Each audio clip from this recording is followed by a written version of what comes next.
സ്വർണ്ണവിലയിൽ നേരിയ ആശ്വാസം. പവന് 1360 രൂപ കുറഞ്ഞു. 89,680 രൂപയാണ് ഇന്നത്തെ വില. ലേബി സേന്ദ്രൻ വിവരങ്ങളുമായി. ലേബി, കഴിഞ്ഞ കുറച്ച് ദിവസങ്ങളായി സ്വർണ്ണവില മുകളിലേക്ക് തന്നെയായിരുന്നു.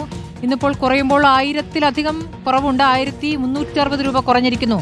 എന്താണ് ഈ പെട്ടെന്നുള്ള കുറവിന് കാരണം?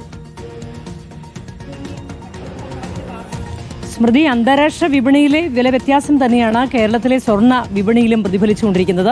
കഴിഞ്ഞ 3 മാസമായി സർവ്വകാല റെക്കോർഡുകൾ ഭേദിച്ചുകൊണ്ട് സ്വർണ്ണവില കുതിച്ചു പായുന്ന കാഴ്ചയാണ് നമ്മൾ കണ്ടത്. കഴിഞ്ഞ ദിവസമൊക്കെ രാവിലെയും ഉച്ചയ്ക്കും ശേഷവും കൂടുന്നു. അത്തരത്തിൽ രാവിലെയും ഉച്ചയ്ക്കും വില വ്യത്യാസം ഉണ്ടാകുന്ന ദിവസങ്ങളൊക്കെ പിന്നിട്ടു. കഴിഞ്ഞ ദിവസം 90,000 രൂപ പിന്നിട്ടു എന്ന നാഴികക്കല്ല് പിന്നിട്ടു എന്ന വാർത്തയും നമ്മൾ കൊടുത്തതാണ്. കഴിഞ്ഞ ഒരു മാസം മുൻപാണ് 80,000 രൂപ പവന് പിന്നിട്ടത്. ഒറ്റ മാസം കൊണ്ട് 10,000 രൂപയുടെ കൂടുതലാണ് സ്വർണ്ണവിലയിൽ പ്രതിഫലിച്ചത്.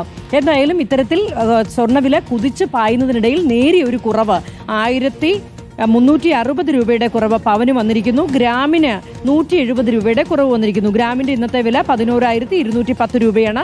പവന്റെ ഇന്നത്തെ വില 89,680 രൂപയാണ്.